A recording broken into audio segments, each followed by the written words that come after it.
IPL 25 ஏலம் விறுவிறுப்பாக நேற்றையோடு முடிந்துவிட்டது என்றே சொல்லாங்க. இந்த நிலையில் சிஎஸ்கே 25 பிளேயரை வந்துட்டு பிக் பண்ணியிருக்காங்க, எடுத்திருக்காங்க. ஓகேவா, அந்த 25 பிளேயர் லிஸ்ட்டை பார்க்கலாம்.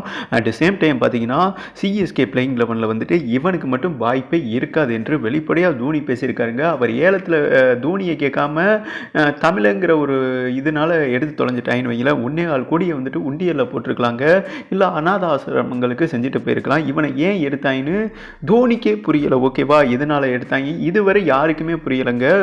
அப்படியே சிஎஸ்கே ஃபேன்ஸ் அனைவரும் கொலகானில் இருக்காங்க என்றே சொல்லாங்க. ஏன்னா எத்தனையோ ஏழப்பல குழந்தைகள் வந்துட்டு பட்டினியும் பசிலையும் இருக்குது. அவங்களுக்கு அந்த 1.5 கோடியை கொடுத்துருந்தாவது நன்மையாக இருந்திருக்கும்.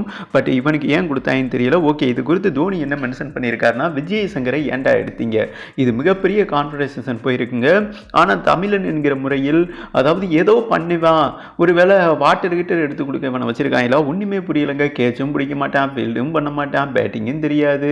அப்புறம் எதுக்கு இவனை எடுத்து போட்டிருக்கான்னு தெரியல. ஒருவேளை இப்போ ஒரு வீடு எடுத்துக்கிட்டிங்கன்னா ஏதாவது ஒரு தருதலை இருக்கும், அந்த மாதிரி ஒரு தருதலை எடுத்து போட்டு கண் திருஷ்டிக்காண்டி வச்சிருக்காங்களா என்னன்னு ஒன்றுமே புரியலைங்க. ஆனால் தோனி வெளிப்படையாக என்ன மென்ஷன் பண்ணியிருக்காருன்னா, இந்த டைம் மெகா ஆக்ஷனில் வந்துட்டு சிஎஸ்கே அதாவது 70% சிறப்பாக செயல்பட்டுருக்காங்கன்னு எம்எஸ் தோனியை மென்ஷன் பண்ணியிருக்காரு. சேம் டைம் எம்எஸ் தோனி யார்கிட்ட இந்த ஏலத்தில் பொறுப்பை கொடுத்தாருன்னா மெகா ஆக்ஷனில் ஸ்டெஃபன் ஃப்ளமிங் கிட்ட தான். ஓகேவா, ஸ்டீஃபன் ஃப்ளமிங் கிட்ட அவர் தான் பிளேயர்களை செலக்ஷன் பண்ணாருங்க. பட் நூர் அகமது வந்துட்டு சென்னை ஆடுகளத்துக்கு செம்ம பிக்கு. நம்ம 7 மேட்ச் வின் பண்ணிடலாம். சென்னை ஆடுகளத்தில் 7 போட்டி நடக்குங்க ஓன் கண்டிஷனில். ஓகேவா, பட் அஸ்வின் அண்டு நூர் அகமது ஜடேஜா நினச்சி பாருங்களேன், பிரிச்சிருவாங்க, பிதிக்கி எடுத்துருவாங்க. அந்த 14 பாயிண்ட் உறுதி. அடுத்து நம்ம அவே கண்டிஷனில் ஒரு மேட்ச் வின் பண்ணாலே போதும். ஓவரால் 25 பிளேயர் லிஸ்ட்டை வந்துட்டு சொல்லிடுறேன். ஆல்ரெடி உங்களுக்கு தெரியும், Ruturaj Gaikwad, Devon Conway, MS Dhoni, Tripathi, இவன் தாங்க ஒரு எனக்கு பயமாக இருக்குது. கடகடகடன்னு ஆடுவேன், கையை நிற்காது, காலு நிற்காது, எதுவுமே நிற்காது. இவனை 4 மண்டையில் அடி அடித்து ஒரு இடத்துல நின்று விளையாடுறா. எதுக்குடா அங்கிட்டு இங்கிட்டு ஓடி வர, இங்கிட்டு அங்கிட்டு ஆடி வர, ஒரு இடத்துல இருந்தால் தான் ஃபோக்கஸ் வரும்.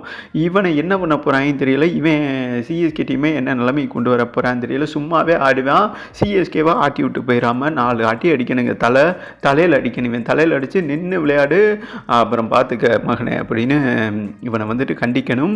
ஓகே, அதுக்கப்புறம் வந்துட்டு பேடி இதெல்லாம் வந்துட்டு சின்ன சின்ன பிளேயருங்கள் வைங்கள, சித்தார்த்து, சாய்க்கு ரசித்து, பத்ரானா, நூர் அகமது, ஸ்ரேயஸ் கோபால் ஓகேவா, செம்ம leg spinner and allrounder.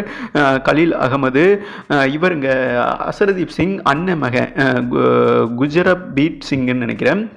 Else அவர் செம்ம பவுலருங்க அண்ட் செம்ம பேட்ஸ்மேன். முகேஷ் சௌத்ரி. ஆல்ரவுண்டர் லிஸ்ட்டில் பார்த்தீங்கன்னா ஜடேஜா, அஸ்வின், சிவம் டுபே, சாம்கரன், தீபக் கூட செதுக்கி விட்டுருக்காங்க.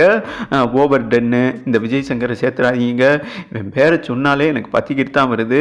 அப்புறம் வந்துட்டு ராமகிருஷ்ணா, நாகர்கோட்டி செம்ம சீமர்ஸு அண்டு ரவிச்சந்திரன் அஸ்வின், இன்னொருத்தவர் அந்த கம்போஜா அவர் வேற லெவல் மும்பையில் வந்துட்டு சீமர்ஸ் போட்டிருப்பாரு. நீங்கள் போன சீசன் பார்த்துருந்தீங்கன்னா தெரியும்.